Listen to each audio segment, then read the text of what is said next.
ایک آدمی کہتا ہے میں نے اپنی ضرورت کے لیے کوئی مال پیسے جمع کیے ہوئے ہیں،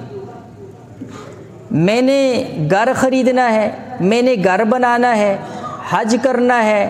یا بچی کی شادی کرنی ہے، بیٹے کی شادی کرنی ہے، اس نیت سے کسی بندے کے پاس مال رکھا ہوا ہے اور اتنا مال ہے کہ جس کے اوپر جو زکوٰۃ ہے وہ فرض ہوتی ہے۔ دیکھو نصاب بھی عرض کر دوں، حدیث کے اندر اللہ کے نبی علیہ الصلوۃ والسلام نے 200 درہم چاندی کے حوالے سے، اور 200 درہم کا موجودہ جو وزن ہے وہ 52.5 تولے بنتا ہے،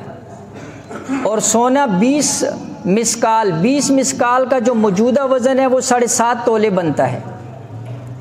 اور آج کا جو تقریباً زکوٰۃ کا ریٹ ہے وہ 2111 روپے ہے۔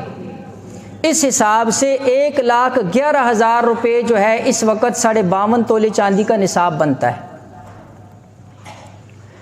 جس بندے کے پاس اتنی رقم ہو اور ضروریات اصلیہ سے زائد ہو، یعنی اس بندے کے اوپر کوئی قرض ہے تو وہ قرض نکال کر باقی اس کے پاس اتنے پیسے بچے ہوئے ہیں اور ان پیسوں کے اوپر سال گزر چکا ہے، اب ایک آدمی نے پیسے رکھے ہوئے ہیں، میں نے اس سے جو ہے جی فلاں چیز خریدنی ہے، حج کرنا ہے، فلاں کام کرنا ہے،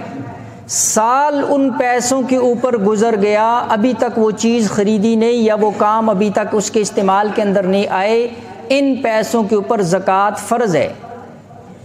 لہٰذا آئندہ کی ضرورت کے لیے اگر کسی بندے نے پیسے رکھے ہوئے ہیں اور ان کو پیسے نصاب تک پہنچ گئے ہیں اور اس کے اوپر ان قرضوں کو نکال کر وہ پیسے اتنے بن گئے ہیں، تو آئندہ کی ضرورت کے لیے جمع شدہ پیسوں کے اوپر سال گزرنے کے بعد زکوٰۃ فرض ہو جاتی۔ ہاں سال گزرنے سے پہلے اس نے اس مد کے اندر استعمال کر دیے تو اب پھر جو ہے ظاہری بات ہے وہ استعمال ہو گئے، اب ان کے اوپر زکوٰۃ نہیں ہوگی۔